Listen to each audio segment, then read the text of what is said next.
Now apply this principle. Earlier I was living only for me, nothing else.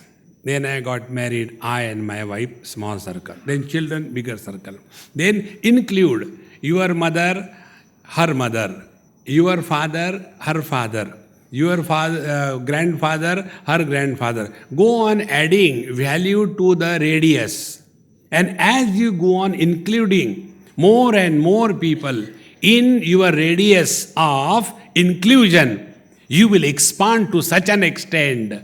If R1 equals infinite, that will be a circle where there is a center, but there is no circumference.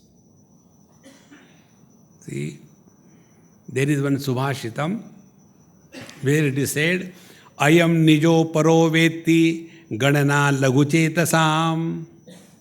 Those who all the time talk the language of this and that, this is mine, that is hers, I was in Stuttgart, Germany, and my host and hostile both were there. I am always a hostage, with the people. So when I was there, one day that hostile, she was little down in spirit. I said, Mama, what's wrong? Why you are so low in spirit? Swamiji, I am tired. I said, then go to sleep. No, not that way. I don't know what to do. I am not able to maintain my yoga studio. Then what happened? See, there are no students coming. Then she told her story. I was the first to bring yoga in Germany. I had taught 20 students in my yoga studio. How many years course? No, it was 6 weeks course. How many days per week? 2 days per week. How many per day? Half an hour per day. 6 weeks yoga course. After the yoga course was over, I gave them certificate. Then they started their own yoga studio. And they also produced 20 students. They also started another 20 yoga studios. Today the problem in Germany is we have got all the teachers, no student. Now problem is where will I get money from? I said, where from you got the yoga training? From India. I said, from India you can get students also, import them and survive. See? So when this lady was so depressed, she was talking to me. Swamiji, he is my boyfriend. Old man, you call boyfriend, call him oldie friend. But they don't get married. They have transcended marriages. So, this is my mattress and that is his bedsheet. This is my cup, that is his saucer. This is my dog, that is his cat. See? I versus you non-stop. Ayam nijo paro veti ganana lagu chetasam. Those who have got a heart of the size of a rat. Lagu chetasam. And udara hrudayanam tu. And those who are udara hrudaya, large-hearted ones, vasudhaiva kutumbakam, they include everything and being as their family. When we expand to that extent, then we will understand the glimpses of what happiness means. See, take an example. You come from your work, tired, and your briefcase is there, in which there is nothing. Most of these people, CEO, when they carry their briefcases, I have seen 1 or 2 of them, there is nothing in that. Old socks, tissue papers, and nothing else. But when go to the office, all dumbos. So, when you come home, immediately your wife, she is dressed in the dress that you like. Then she opens the door, she takes the briefcase from your hand and makes you sit down, and she removes your shoes, socks, and takes a warm napkin, wet napkin, and slowly, softly cleans your feet. Imagine, man, it doesn't cost.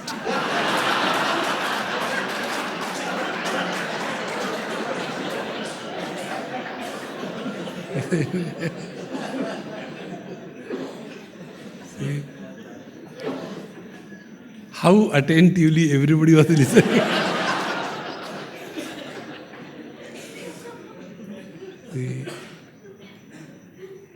Now, even if you imagine this, that experience is called as happiness. Now, go further. It's not only your house. Wherever you go in the whole world, everybody wants you. Everybody receives you with the equal sincere love. See? Bhagavad Gita says, in a different language, meaning is the same. Yasman no dvijate lokaha, lokan no dvijate chayaha, harsha marsha bhayod vegaihi, muktaha yas sachame priyaha. Who is dear to me? Bhagavan Krishna says. He never mentions any external signs of a devotee. No .com, see, no U-turn, no railway lines, no electric post, no Vaijanti Mala, nothing. See, friends, nothing of that. He says, Yasman no dvijate lokaha. He because of whom nobody feels offended, disturbed by his very presence.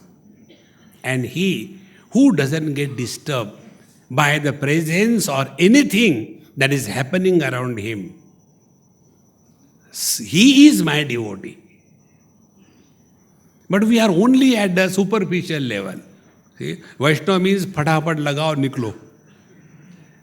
See, in South India, those who are the followers of Shaivaism, when they come out of the house, they put vibhuti here.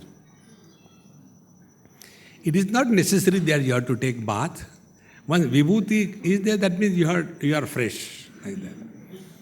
So one day, this happened in Bali. And my host was a South Indian, Tamilian. So, he could not find that vibhuti. They don't keep the vibhuti in the temple. It is kept near the shoe rack. So while going, he just take it. And that day, it was not there. Oh, where it has gone? So he was very uncomfortable. I said, look here, don't worry. See, that statue is there, Buddha statue. You take your this finger on the forehead of Buddha. There will be one mark and you will get sufficient vibhuti. Put on your head. See? These are not the signs of a devotee. Our heart has to change. See, friends. Udara hridayanam tu vasudhaiva kutumbakam. When we thus expand to include everything, then alone we will be free from hatred, jealousy, frustration, anger, greed, everything. See? All that which is included in the definition of I, we don't hate. I'll give 2-3 examples. This happened in Delhi. There used to be one girl coming and sitting for satsang every day. And very regular. One day I had to go for breakfast and it happened to be her house. I said, hey, today you also came with me for breakfast. They invited you. Swamiji, this is my house. I said, okay. Because I don't know who calls me where. I just go like a pawn on the chessboard. So I said, anyway, you are please come and sit with me. I said, give me your hand. And her nails were very long, and colored.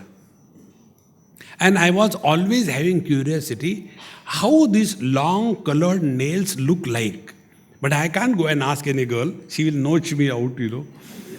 So this girl, I said, hey, let me see. And then I said, hey, they look so beautiful. Have you grown them or you have fixed them from outside and all that? So I was increasing my general knowledge. And then she said, no, Swami, they are not fixed, they are original. And she, okay, Swami. I said, no, let me play at least for some time. Next day, when she came for the lecture, her nails were gone. I said, hey, why did you cut them? No, Swamiji, I was feeling so awkward, I removed them. Anyway, where are those nails? Give me, I like them. No, I have thrown them. They are so beautiful. Why did you throw them? Be attentive. When the nails are included in the definition of your eye, they add to your beauty. When the same nail is cut, it becomes an object of disgust, is it not? Ye reshmi zulfe. And when that hair tonic comes in your sabji or dal, then you take it out and then you say, keep it for someone else. See, friends. And all our beauty definitions are about that which is dead. Hair have no life. Nails which are cut, they have no life. And they form the beauty aspect. And how much time, money, energy we spend on that. See? Because I includes that. So when they are included in the definition of I, they are beautiful. When they are excluded from the definition of I, they are ugly. This was a gentleman's example. Now I'll give you a disgusting example so you don't forget. All of us right now know in our large intestine there is a huge collection of fecal matter. You may be having high BP, either bowel pressure or bladder pressure. And you think about it. You don't get a sense of hatred or disgust. Try. You cannot.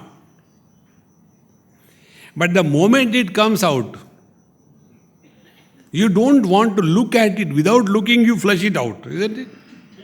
Why? It is separated from I. So if we really want to lead a happy life, don't exclude anybody from your life. See? That is what our scriptures tell. Love everyone. Now the question is, how can I love everyone? Yes, there are techniques. One technique I'll tell you. Those who are elder than us, we must have respect and reverence for them. Respect and reverence for the elders is called as love. Be very attentive. When we respect or revere somebody, that somebody is not benefited. It is the one who gives the respect, he is benefited. See? Once I was going somewhere in Himalayas, probably Badrinath or Kedarnath somewhere, 2 bus loads, and at Rudraprayag we stopped for a cup of tea. So I also came out of the bus and relaxing, like that. Somebody gave me a cup of tea or coffee, so I was taking it. So many other people. So one lady saw, oh, Babaji, free namaskar, free ashirwad. She came, she did namaskar. Do you think others will keep quiet? Like a sheep flock, one after another, big queue. And there was one doctor with me in that. She was from Delhi. She was the head of the department of radiology. Very regular student. He says, Swamiji, so many unknown people are coming and doing namaskar to you. How do you feel? She asked me in English because those people should not understand. So I said, please hold my cup of tea. She held it. Then I told her, I said, Mama, stop. I said, see, she is my mother. To the doctor, I told, she is my mother. I did namaskar to her. I said, now you tell me, you should do namaskar to the son or to the mother? महाराज जी माँ को नमस्कार करना चाहिए. बहुत बढ़िया है. When you do the namaskar to a mother of a Mahatma, you get bonus also. Yes. So the whole queue was diverted towards her. I took my cup of tea and went away. And she was nailed there. Now she can't go anywhere. And when we had to go, I was avoiding her. I knew what is coming. So I go and sit in the other bus. She will say, Amiji, don't run away. So I'll come in this bus. No, I won't leave you. You are so nasty. Why did you do like that? I said, Mama, you asked me a question. I replied. When unknown people do namaskar, how do I feel? How did you feel? The same way.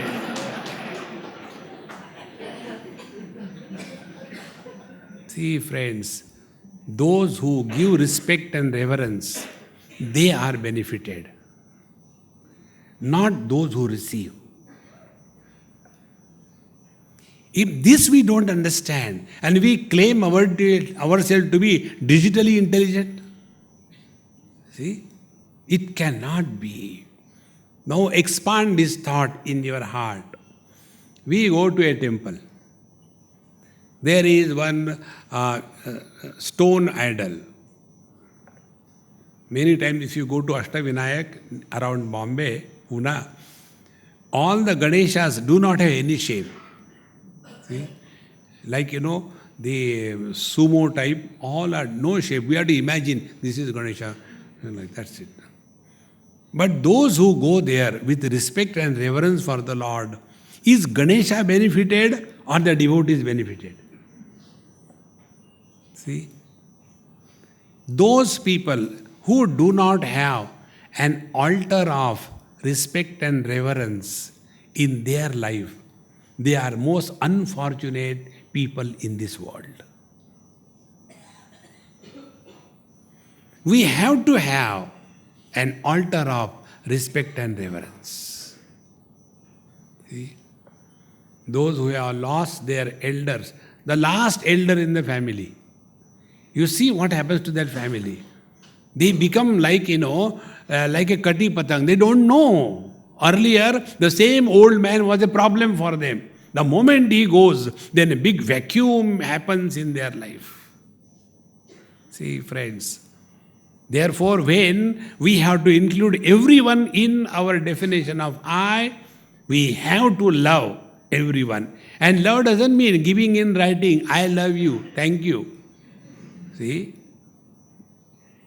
So, respect and reverence for the elders. Now, to revere and respect somebody, we require some qualities. You can't respect a dog, see, unless you are a Westerner. See? So, we have to find out something great in that person. So, like we find out something wrong in everybody, let us attempt to find out something great in everyone. And there are techniques. First is called as the Shudra technique. Shudra doesn't mean scheduled caste. It is a wrong translation given by the government. Shudra technique means those who are living only at the body level. From that point of view, anybody who is elder than us by age deserves respect. Doesn't matter who is he. Whether he is our servant, whether he is a watchman, whether he is a cook, it makes no difference. Elders must be respected. See, See what happens. When we respect somebody, we address respectfully. Suppose, like I address everybody, Bhagwan, Prabhu, Mahatma Ji. After I say to somebody, Mahatma Ji, after that, can I use a loose tongue? Can I say like this, Mahatma Ji, ek aisi lagaunga na? I cannot. See, the moment you address respectfully, you will never behave like an animal. See? And if you address in a very bad way, see, Beakuf, baithiye. Can you say like this? You cannot say like that. So let us find out one or the other excuse how to respect others. And one excuse is somebody is elder than us in age, it is more than enough. See, friends, the other day I went in Bangalore to see one Mahatma.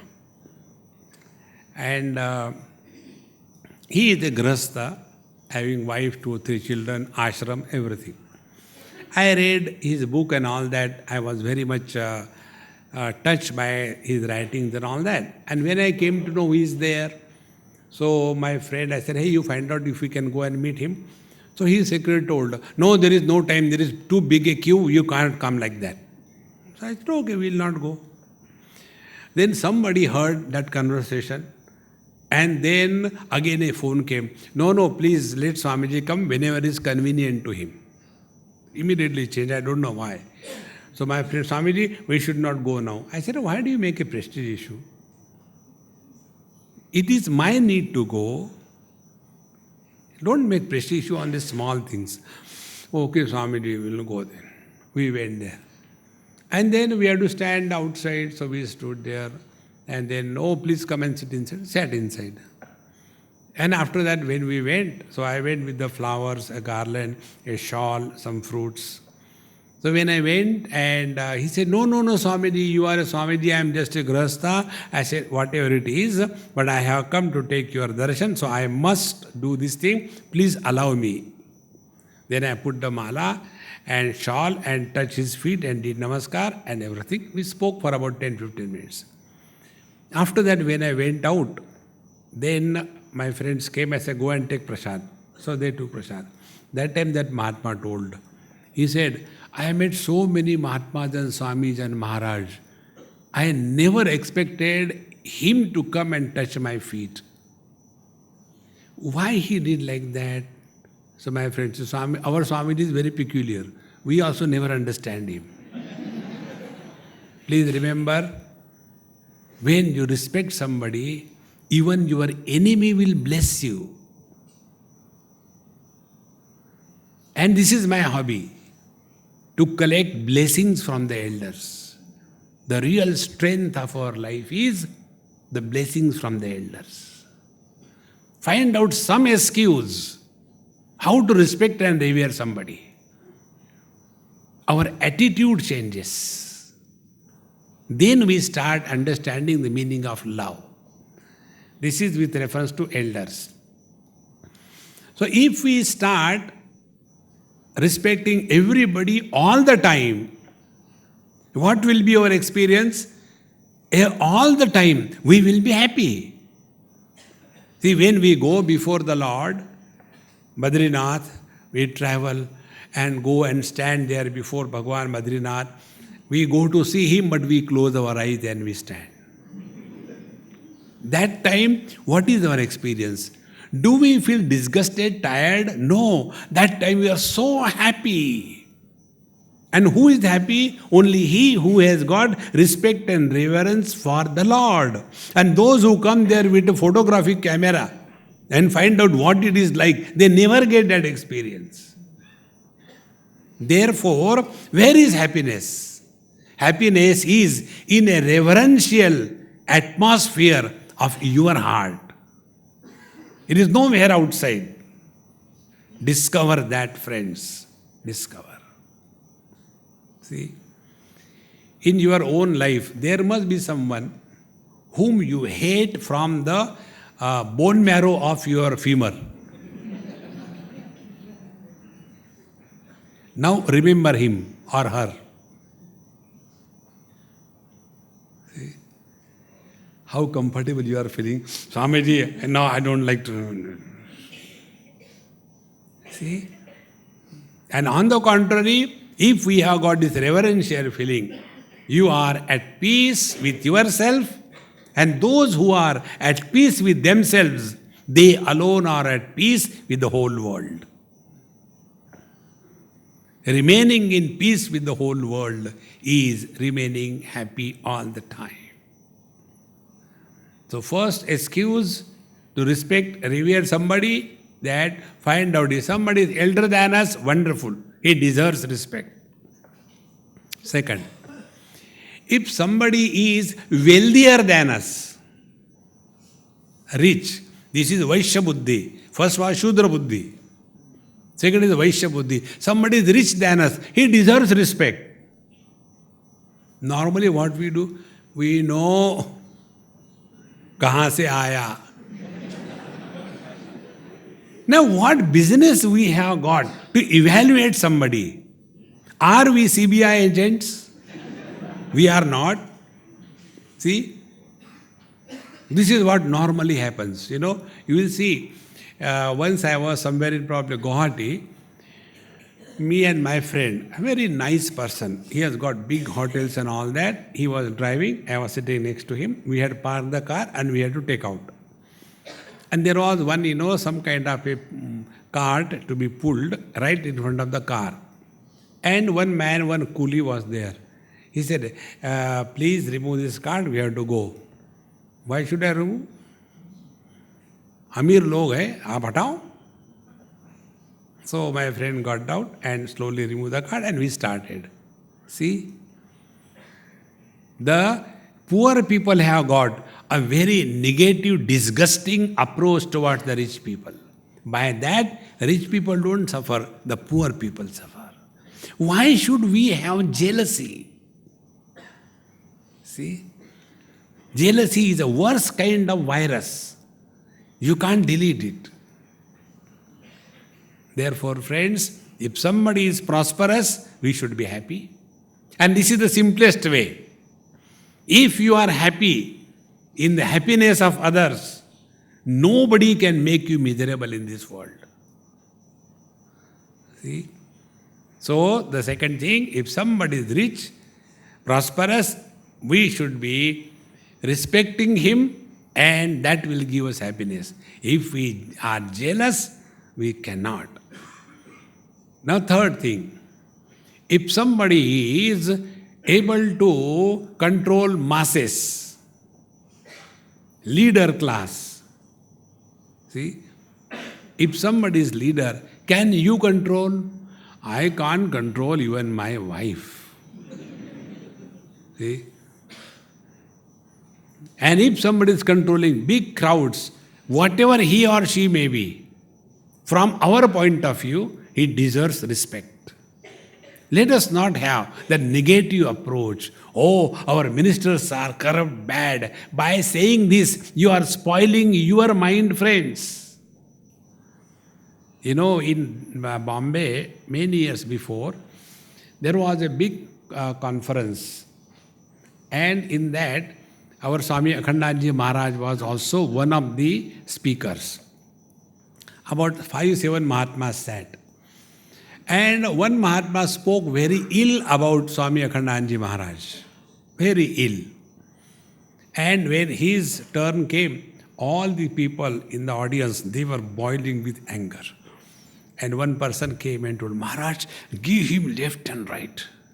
So Maharaj simply smiled at him and he continued his talk without giving one reference to what he has said.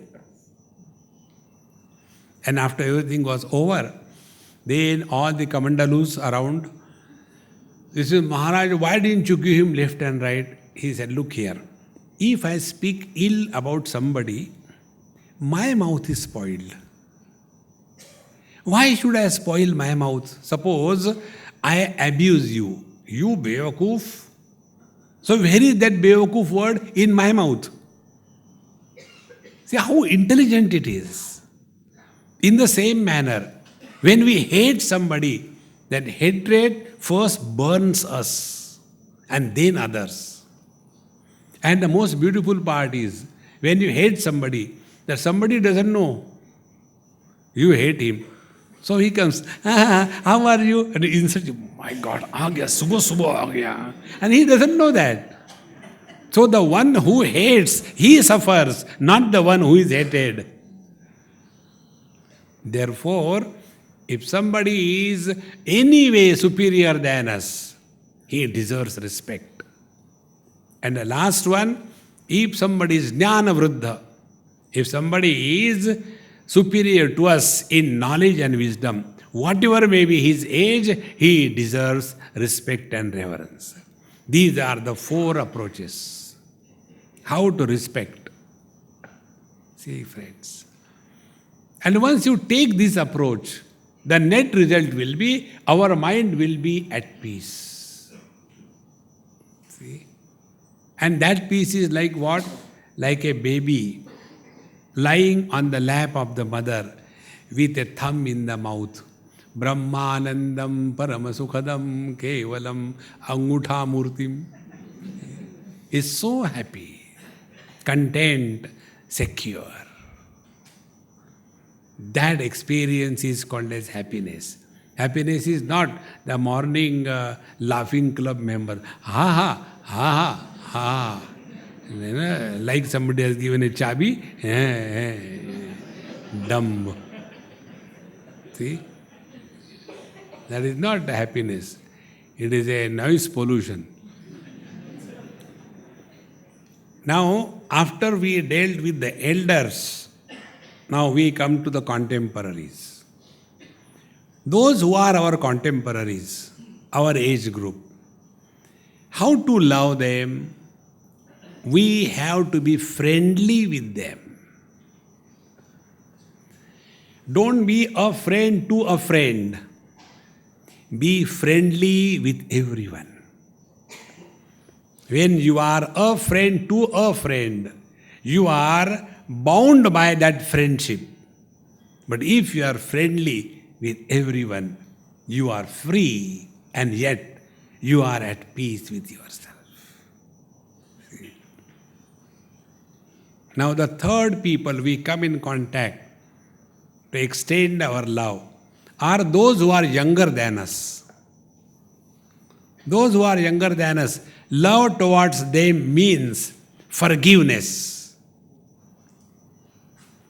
If the youngsters will not make mistakes, then who will make? They have every right to commit mistakes. And we, the elders, have every right to accept them as they are, rather than making an issue out of it. See, friends, you know why this is important? When we forgive somebody for whatever he or she has done, we erase the dents and damage created on our mind because of that person. Forgiving is deleting that person from our mind. See? If we don't forgive, whole life we carry the burden. And that one burden is enough to spoil everything in life. See? Therefore, these 3 things, and the 4th, there are very many unwanted criminal elements in the society. How to love them? We have to remain totally indifferent towards them. We are not having any authority to condemn anybody in this world. See? One day, one person asked me this question, Swamiji, suppose a terrorist comes and he asks you, what should I do for you? What will you ask him? I said, I'll ask him that, my dear friend, can you give me that commitment that you have for your cause that quality of commitment for my devotion to the Lord. We may condemn them, but see the quality of their commitment. So if we keep this process of learning,